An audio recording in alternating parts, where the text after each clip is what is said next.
Hi, welcome back to the Gem Hawks YouTube channel. I hope you're having a lovely day and a great start to the year. Today I want to show you how to make woven flower shapes that you can build up or use really quite simply. So here's an idea of how you can use the design. Quite a 3D effect. I would put that probably into a hair comb or maybe use it as a cocktail ring. Even you could use that as a choker. It would be really, really pretty. Now this is just 3 of the same thing layered up and bent in slightly different fashions. So I'm going to show you the basic technique to make a woven flower with 5 petals, and then if you just make it in slightly different sizes you can layer that up, or if you even just choose to use them by themselves, they're really, really pretty. It is slightly more advanced but not unachievable for beginners to wire work. So if you'd like to join me down at the board, I'll show you those a little bit closer. So here are the 3 individual pieces. We've got one which is a little bit like a lily, I suppose, in so much as the petals are coming back and over. That one, the petals are going upwards towards you, and if you slide one inside the other, you can have this kind of effect, which is really quite pretty. Or if you slide the one with the downward tilting petals inside the other, they mesh together and you get a really beautiful, almost machined but very, very uniquely handcrafted piece that you can use in your designs. This is what they look like if they're really, really tiny. This has just got a very, very gentle up tilt on those petals, and if you're careful you can squeeze a third one in there and pop a little centre. What you can do is just bend these together, or you can weave them together dependent on what you're going to use that as a component. Now the small one by itself, if you make little tiddly ones like this, they are really beautiful to enhance your other design. So you could pop that through at the top of a tree of life or any other pendant just to enhance the design further. So there's lots of uses for these, and you're going to be working with 2 main wires. Now I've got around about 12 inches or 300 millimeters of 1mm gauge raw copper wire. That's 18 gauge wire, and I'm just going to give that a little bit of a warm through to make sure that that's slightly more pliable and easier to work with. Now I'm going to use some round nose pliers to start off with really quite a large centerpiece, and we're just going to completely form a loop. Now I'm spiraling that down the tongue of the plier just a little bit, because it makes it easier for me to retract the pliers out of the way and come in with my bent chain nose pliers to form really quite a firm angle away. What I'm going to do for the moment is just complete that circle and give that a little bit of a squeeze. Now we don't want to over harden it, because to make our lives easier in a moment we will need to lift that ever so slightly. So what we're going to do is make sure that we've got a really nice sharp bend back on itself from the direction that the wire was travelling. I'm going to hold on to that and use my finger to create a lovely curve like so. I'm going to make a medium size piece here with my 12 inches or so of wire. Come to the end and I'm going to create a really sharp bend and then draw the wire back away. So we've got a really nice angular tip to the piece. And again, just using the warmth of my hands to create that petal shape and allow that to come back towards the centre section. So I'm going to put down my bent chain nose pliers and pick back up my round nose pliers. And I'm going to grab hold of the continuation of that petal down near the centerpiece that we've created.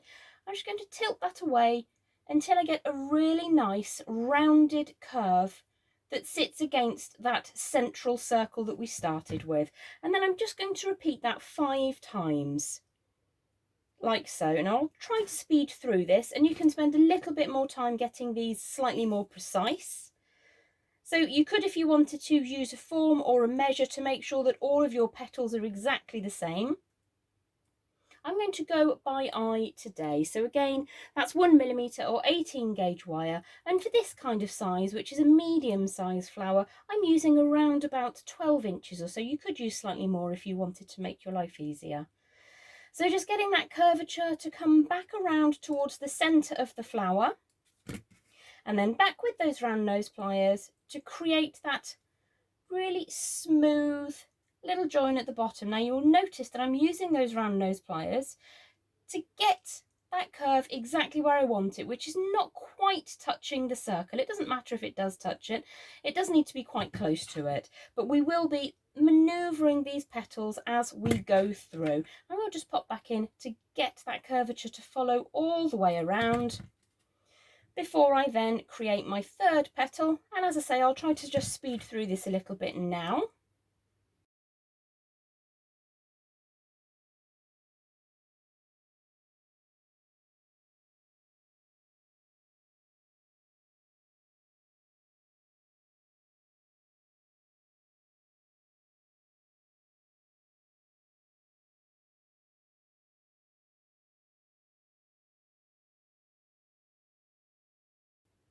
So once you've got your 5 petals created, and hopefully they'll be a little bit more evenly sized than mine are on this sample, what we want to do is just form them so that they create a lovely shape around that centre, and you can just move the centre slightly if you need to make sure that that sits inside.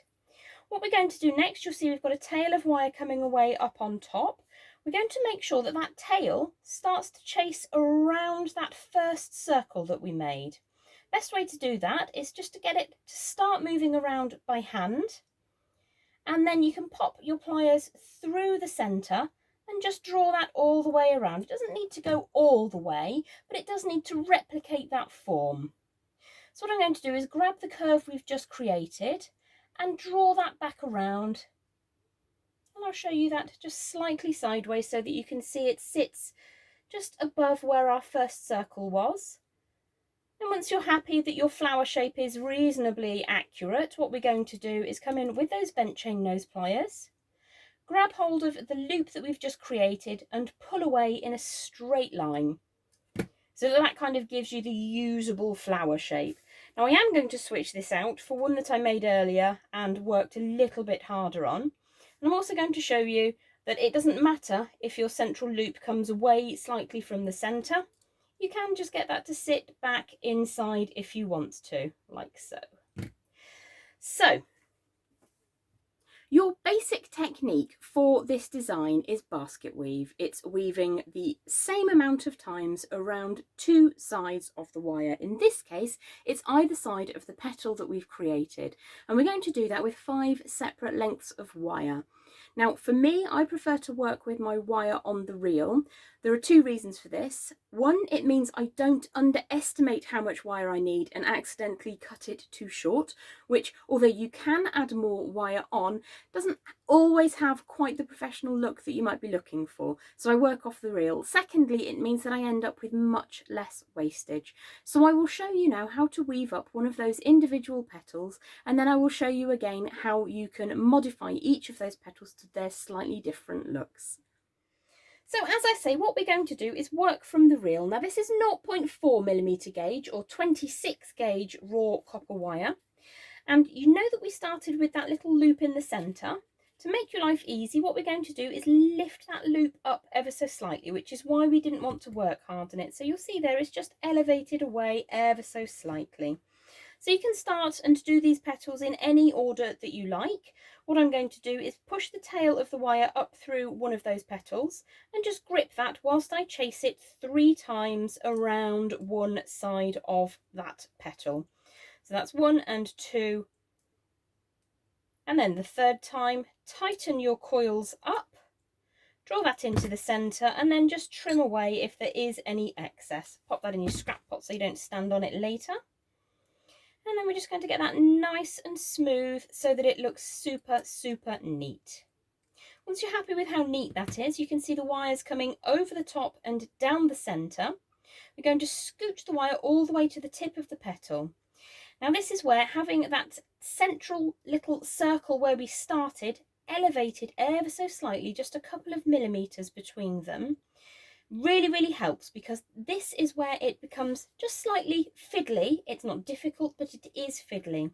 So over the top of the one side, down the centre, pull that nice and firmly. What we're going to do is come around the outside of the opposite petal, and we're going to do that 3 times around this position.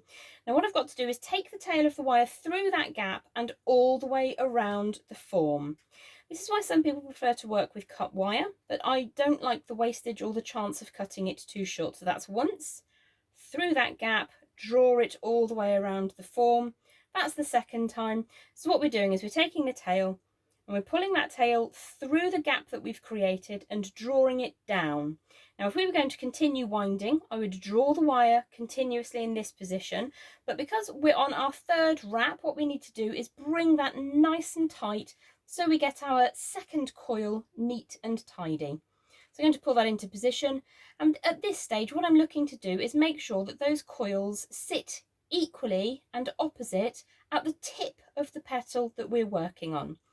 Now the next section, you can see, if you just hold the rest of the flower out of the way slightly, this is slightly easier on this side. So the wire has come down the centre, around the outside, and I'm going to go once, twice, super slow-mo, 3 times down the gap. Now, if I was going to continue wrapping, we would just go round and round and round, but because we've wrapped 3 times, we're going to swap to the other. So all the way underneath, drawing that firmly directly across the petal, all the way around, and here we go again. We're going to go down between the petal form all the way around once and twice. Now the trick here is to keep tension so that you're always creating those coils against each other. So there's the third time. Now I'm going to show you on one of the pieces I made earlier, just to see what that looks like if I draw this out of the way. So all this is wrapping 3 times on the one side and 3 times on the other side. When this starts to become slightly more fiddly is the point at which you start reducing the size. So what I'm going to do is I'm going to skip to that point on the section we were just demonstrating a moment ago. That will mean that on our demonstration piece there will be a gap. If you imagine that we have completely filled the top half of the petal with the basket weave, then we will move on and I'll show you some of the pitfalls you might endure. So we've done our full basket weave and I'm going to come to the point at which we're about to start decreasing in size on the petal. So what will happen is you will draw the wire around to begin your journey backwards down to the center of the flower, and the wire will want to shorten. It will want to do this kind of affair rather than up to where you want it. So my advice is just to go slowly. You can even grip each individual loop as you do it, push it into position before you move on, push it into, see, it's already gone down there just to show you how awkward it can be. So just do that one move at a time, and if it gets away from you, you can just give that a very gentle scooch up into position before you move back across the petal. So 1 and 2 and 3, and what I'm doing here is I'm pulling the wire up this way whilst very firmly supporting the design, and in that way you should negate the wire's desire to, it's basically taking the path of least resistance. It wants life to be easy, and because you're putting tension on it, because you want lovely petals that are nice and even, the tendency will be to leave gaps. So if you go slowly, you can achieve a really beautifully, almost machined look. So you can push up from underneath to grip that wire 1 coil at a time, and every time you do a little coil, push that into position. If you end up with gaps, it isn't the end of the world, but if you're looking for that perfection, then this is the tool to achieve it. Going slowly, basically. So here's quite a small flower that I made yesterday, and this just shows you the petals that have been woven in, but they're completely flat. So if you join me back down at the board now, I will show you how to give those some texture. So I'll just pop these pieces out of the way for a second and I'll show you 2 of the alternatives and how to achieve them. So we've got this, which is a little bit like a lily, I suppose. I'll show you how to do that one first. What we're going to do, I'm going to use the outer edge of my bent chain nose pliers to push into that little nest that we've made, to put some tension and shiny definition into the wire. So you can see that there's a little bit of a basket going on. And what I'm going to do is grip hold of the centre, pull the flower up from the centre, and then take the bottom third away from me. And you can get the curvature exactly how you want it to. Once you've got that curvature, you can then again very gently push down into the centre, and that gives you the lily-like effect. If you wanted a bit more of a daisy effect, you can very simply draw these up. Now you must always apply good hand pressure on the centre of the flower so that you don't disturb them out of true. It's very, very easy to wreck one of these once you've done it, albeit that the frame has taken some hardness by all the working that you've done. So that shows you just two ways in which you can work. Again, I will show you the teeny one, which is a little bit fiddly, a little bit more gappy because it is tiny. You could take the wire gauge down a little bit smaller if you wanted to. That's entirely up to you. But for me, I prefer to work with 1mm or 18 gauge for the framework and 0.4mm 26 gauge for the infill. So I'll just reassemble my flower here. So I'm going to start with the upturned petals, and I'm going to put the downturned petals between them, and they kind of mesh together to make a really beautiful 3D floral effect. And if you want to, you can pop another one in. Sometimes you just have to work a little bit hard to get through there, but once it's in position, you can very simply twist those together if you wanted to, or you could weave them. It really depends on what you want to do with your design afterwards. So there's your 3D basket weave woven flower design. You can use them individually to enhance other designs. Even just one by itself is really effective. Let me see if I can get that apart again. Even one just by itself is really, really lovely, and they are quite therapeutic to make, albeit they do take a little bit of time. I hope you enjoy the process. I hope you enjoy the tutorial. Thank you for continuing to hang out with me here on Gem Hawks, the YouTube channel, and over on Gem Hawks and Gems Gem Box, which is on Facebook. I look forward to seeing you very, very soon. Take care and bye for now.